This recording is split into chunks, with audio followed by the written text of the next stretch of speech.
نحمده ونصلي علی رسوله الکریم اما بعد فاعوذ باللہ من الشیطان الرجیم بسم اللہ الرحمن الرحیم۔ میرے چینل کے محترم ناظرین کرام، السلام علیکم ورحمۃ اللہ وبرکاتہ۔ میرے دوستوں، بھائیوں اور بزرگوں، آج کی ہماری جو ویڈیو ہے وہ ہے سورۃ الواقعہ کے اوپر۔ اس کی وجہ یہ ہے کہ آج کل بہت سارے لوگ رزق کی تنگی اور پریشانی کے بارے میں بات کرتے ہیں۔ تو یہ جو سورۃ الواقعہ ہے، اس کے احادیث مبارکہ میں بہت زیادہ فضیلت آئی ہے، خصوصاً رزق کی فراوانی کے حوالے سے۔ اور حدیث مبارک میں ایک واقعہ ہے حضرت عبداللہ ابن مسعود رضی اللہ تعالیٰ عنہ کے بارے میں کہ ان کے گھر میں بیٹیاں تھیں نا، تو ان کا جب آخری وقت ہوا، وہ بیمار ہوئے، تو حضرت عثمان غنی رضی اللہ تعالیٰ عنہ ان کے گھر گئے عیادت کرنے کی عادت سے، اور ساتھ کچھ اشرفیہ لے کے گئے۔ تو جب وہ واپس ہونے لگے تو انہوں نے وہ اشرفیہ جو ان کی 2 تیلیاں تھیں وہ حضرت عبداللہ بن مسعود رضی اللہ تعالیٰ عنہ کے حوالے کی۔ تو انہوں نے پوچھا کہ یہ کس لیے؟ مجھے تو ابھی اس کی ضرورت نہیں رہی، میں تو دنیا سے جانے والا ہوں۔ تو حضرت عثمان رضی اللہ تعالیٰ عنہ نے ارشاد فرمایا کہ یہ آپ کی بیٹیوں کے کام آئے گی۔ تو انہوں نے عرض کیا کہ میری بیٹیوں کو ان کی ضرورت نہیں ہے، کیونکہ میں نے آپ صلی اللہ علیہ وسلم سے یہ سنا تھا کہ جس گھر کے اندر سورۃ الواقعہ کی تلاوت کی جاتی ہے تو اس گھر میں اللہ تعالیٰ کبھی رزق کی کمی نہیں لانے دیتے۔ تو میں نے اپنے بیٹیوں کو سورۃ الواقعہ یاد کروایا ہے، اور وہ ان کی تلاوت کرتی رہتی ہے، رات کو سونے سے پہلے ایک مرتبہ سورۃ الواقعہ کی تلاوت کرتی ہے۔ تو اس لیے ان کی ضرورت ان کو نہیں پڑے گی، لہٰذا آپ یہ اشرفیہ لے جا کے ان کو دے دیں جن کے پاس سورۃ الواقعہ نہ ہو۔ تو یہ بہت بڑی فضیلت کی بات ہے۔ تو آج ہم سورۃ الواقعہ کی تلاوت آپ کے سامنے کرتے ہیں۔ جن کو اللہ نے یاد کرنے کی توفیق دی ہو اور ان کو یاد ہو تو بہت اچھی بات ہے، خوش نصیبی کی بات ہے۔ جن کو پڑھنا آتا ہو وہ بھی اچھی بات ہے، اور جن کو پڑھنا نہیں آتا تو وہ اس کو سن لے، یا قرآن کریم اپنے آگے رکھ کے اس کو سن لے اور ساتھ ساتھ دیکھتا رہے۔ امید ہے اللہ رب العزت سے کہ اللہ تعالیٰ جب انسان قرآن کو پڑھنے کی کوشش کرتا ہے تو اللہ تعالیٰ اس کے لیے آسانیاں فرماتا ہے۔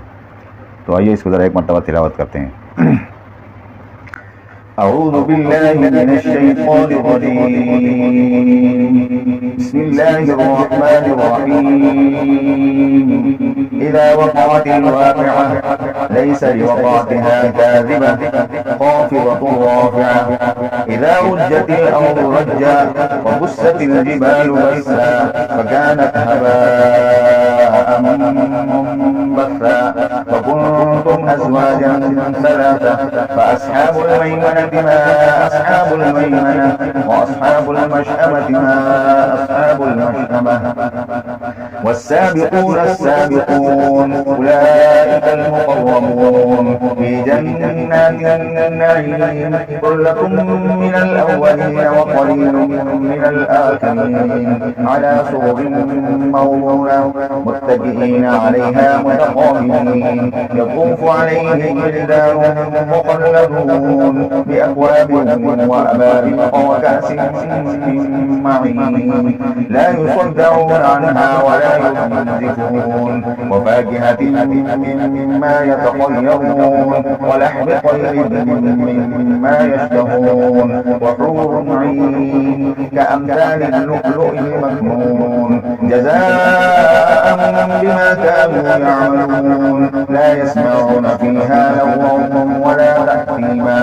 إلا قيلا سلاما سلاما وأصحاب اليمين ما أصحاب اليمين في سدر مخضود وطلح منضود وظل ممدود وماء مسكوب وفاكهة كثيرة لا مقطوعة ولا ممنوعة وفرش مرفوعة إنا أنشأناهن إنشاء فجعلناهن أبكارا عربا عربا أترابا لأصحاب اليمين ثلة من الأولين وقليل من الآخرين وأصحاب الشمال ما أصحاب الشمال في سموم وحميم وظل من يحموم لا بارد ولا كريم إنهم كانوا قبل ذلك مترفين وكانوا يصرون على الحنث العظيم وكانوا يقولون أئذا متنا وكنا ترابا وعظاما أئنا لمبعوثون أو آباؤنا الأولون قل إن الأولين والآخرين لمجموعون إلى ميقات يوم معلوم ثم إنكم أيها الضالون المكذبون لآكلون من شجر من زقوم فمالئون منها البطون فشاربون عليه من الحميم فشاربون شرب الهيم هذا نزلهم يوم الدين نحن خلقناكم فلولا تصدقون أفرأيتم ما تمنون أأنتم تخلقونه أم نحن الخالقون نحن قدرنا بينكم الموت وما نحن بمسبوقين على أن نبدل أمثالكم وننشئكم فيما لا تعلمون ولقد علمتم النشأة الأولى فلولا تذكرون أفرأيتم ما تحرثون أأنتم تزرعونه أم نحن الزارعون لو نشاء لجعلناه حطاما فظلتم تفكرون إنا لمغرمون بل نحن محرومون أفرأيتم الماء الذي تشربون أأنتم أنزلتموه من المزن أم نحن المنزلون لو نشاء جعلناه أجاجا فلولا تشكرون أفرأيتم النار التي تورون أأنتم أنشأتم شجرتها أم نحن المنشئون نحن جعلناها تذكرة ومتاعا للمقوين فسبح باسم ربك العظيم فلا أقسم بمواقع النجوم وإنه لقسم لو تعلمون عظيم وإنه لقسم لو تعلمون عظيم إنه لقرآن كريم في كتاب مكنون لا يمسه إلا المطهرون تنزيل من رب العالمين أفبهذا الحديث أنتم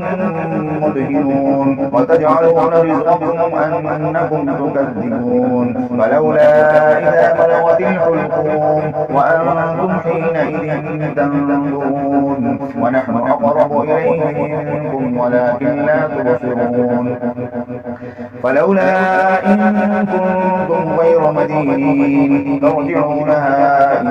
كنتم صادقين فأما إن كان من المقربين فروح وريحان وجنة نعيم وأما إن كان من أصحاب اليمين فسلام لك من أصحاب اليمين وأما إن كان من المكذبين الضالين فنزل من حميم وتصلية جحيم إن هذا لهو حق اليقين فسبح باسم ربك العظيم صدق الله العظيم. ये सूरतुल वाक़या है। अगर सब मुसलमान भाइयों को चाहिए कि इसको हो सके तो उसको याद कर ले, नहीं तो ज़बानी इसको पढ़ना सीख ले और उसकी तिलावत दिन में एक मरतबा कर लिया करे। अल्लाह रब्बुल इज़्ज़त ने अपने कलाम में बहुत बरकत डाली है और हदीस शरीफ में इस सूरत की बहुत बड़ी फजीलत आई है। तो सबको चाहिए कि इसको दिन में एक मरतबा पढ़ लिया करे।